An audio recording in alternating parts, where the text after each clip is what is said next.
আমার দুস্থ হল, আমার বুজুর্গ হল, বিশ্ব নবী মুহাম্মদুর রাসূলুল্লাহ সাল্লাল্লাহু তাআলা আলাইহি ওয়াসাল্লাম আল্লাহ যে জমানার মধ্যে আগমন ঘটায়, নবীজি যে জমানার মধ্যে জমিনের মধ্যে আগমন করেন, এই জমানার মধ্যে নারী জাতির কোনো সম্মান আসলো না, ইজ্জত আসলো না।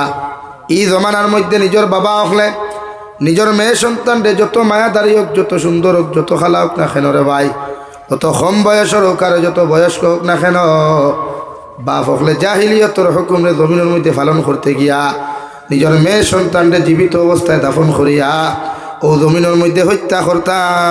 নাউযুবিল্লাহ।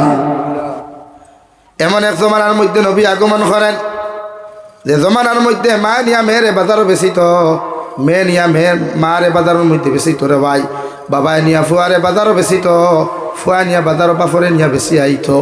অর্থাৎ যেন বাফরে যার হাতের মধ্যে তুলিয়া দিতা সার্টিফিকেট হিসাবে দেওয়া হইতো দুনিয়ার মানুষ, আজ তাকি আমার বাবারে তোমার ঘরের মধ্যে গোলাম হিসাবে দিয়া দিলাম, আমার বাবা যতদিন পর্যন্ত তোমার ঘরের মধ্যে থাকবা ততদিন তোমার হুকুম আহকাম মানিয়া চলবা। নাউযুবিল্লাহ। এত নিষ্ঠুর এক জমানা আসলো, এত নিমক হারাম এক জমানা আসলো রে ভাই। ভাইয়ে বোনের প্রতি মহব্বত আসলো না, বাপে ফুরির প্রতি মহব্বত আসলো না, মা ছেলের মধ্যে কোনো মহব্বত আসলো না। এত নিষ্ঠুর এক জমানা, এত বেহায়ামির এক জমানার মধ্যে আল্লাহ বিশ্বনবী মুহাম্মদুর রাসূলুল্লাহ সাল্লাল্লাহু তাআলা আলাইহি ওয়াসাল্লামের আগমন ঘটায়।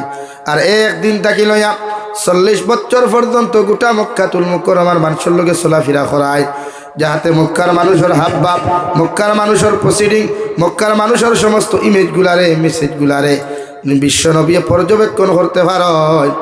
40 বছর বয়স আল্লাহ রাব্বুল আলামিনে আরশে আযীম তাকিয়া জিবরাইলের মাধ্যমে যে মেসেজটা বিশ্বনবীর কাছে পৌঁছাইয়া দেন, যে ওহী খান্তা পৌঁছাইয়া দেন, ওহির নাম আসলো ইকরা।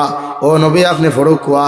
অর্থাৎ যে সমাজের মধ্যে আপনি চলাফেরা করেন, যে সমাজের মধ্যে উঠা বিশা খতরা, এই সমাজের মানুষের সিগনেচার বলতে কিচ্ছু জানতো না, এই সমাজের মানুষের পড়া বলতে কিচ্ছু জানতো না, এই সমাজের মানুষের শিক্ষা বলতে কিচ্ছু জানতো না।